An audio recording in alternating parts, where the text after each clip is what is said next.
வந்து இது நான் சாப்பிட்டு பார்த்தோம். காயில் வந்து மருந்து வாசம் இருக்கு. நல்லா கழுவி சுத்தம் பண்ணணும். ஒண்ணு. 2வது வந்து அது வந்து தண்ணியா இருக்குன்றாங்க. சாம்பாரா, ரசமா அப்படிங்கிற மாரி ஒரு வர்றவங்க கொஞ்சம் முழுமையா சாப்பிட்டாருங்க. லஞ்ச் முடிச்சிட்டாரு. காலையில. டிஃபனையும் முடிச்சிட்டாரு. சரிங்க.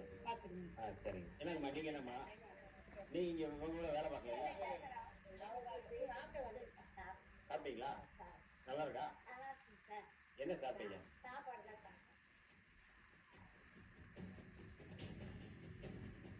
வணக்கம் சார்.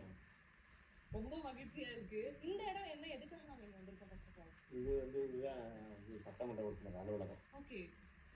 கடந்த 15 ஆண்டுகளாக இந்த ஆபீஸ் வந்து பூட்டியே கிடந்தது. நீங்க தேர்தல் வாக்குறுதியில் இதுதான் ஃபர்ஸ்ட் நான் கொடுத்தது. நான் முதல்ல வந்தவுடனே இந்த அலுவலகத்தை நான் வந்து திறப்பேன். அது ஏன்னா கடந்த முறை வந்து அவங்க வந்து யாரும் திறக்கல. என்ன காரணம்னு தெரியல. அவங்க காரணங்களை அவங்க சொல்லலை. ஆனால் மக்கள் வந்து இந்த மாதிரி வந்து அது பூட்டியே கிடக்கு, நாங்கள் போய் எங்கே மனு கொடுக்குறது, எங்கே அவங்க போய் பார்க்குறது, சட்டமன்ற உறுப்பினர் எங்கே போய் பார்க்குறது, எங்களுக்கான தேவைகளை எப்படி சொல்கிறது, எங்களுக்கான பிரச்சனைகளை எப்படி சொல்கிறது அப்படிங்கிறது இருந்தது. நான் அதை தெரிஞ்சுக்கிட்டு தான் முதல் வாக்குறுதியாக வந்து நான் வந்தவுடனே ஒரு இந்த பூட்டி கிடக்கிற அலுவலகத்தை நான் திறப்போம். எங்கெல்லாம் பூட்டி கிடக்கோ அந்த பிரச்சனைகளை திறக்கிறது தான் எங்கள் வேலை.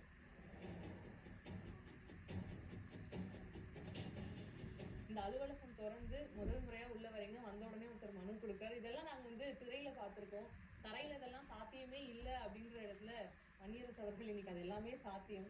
எதெல்லாம் மூடி இருக்கோ அதெல்லாம் திறக்கிறது தானே வேலைன்றீங்க. ஒரு மாதிரி ரொம்ப உத்வேகமா இருக்கு உங்களுடைய பணி. எப்படி போயிட்டு இருக்கு இந்த பணி எல்லாம்? நீங்க சொன்னதுல நாங்களும் தரையில இருந்து வந்தாட்கள் தான்.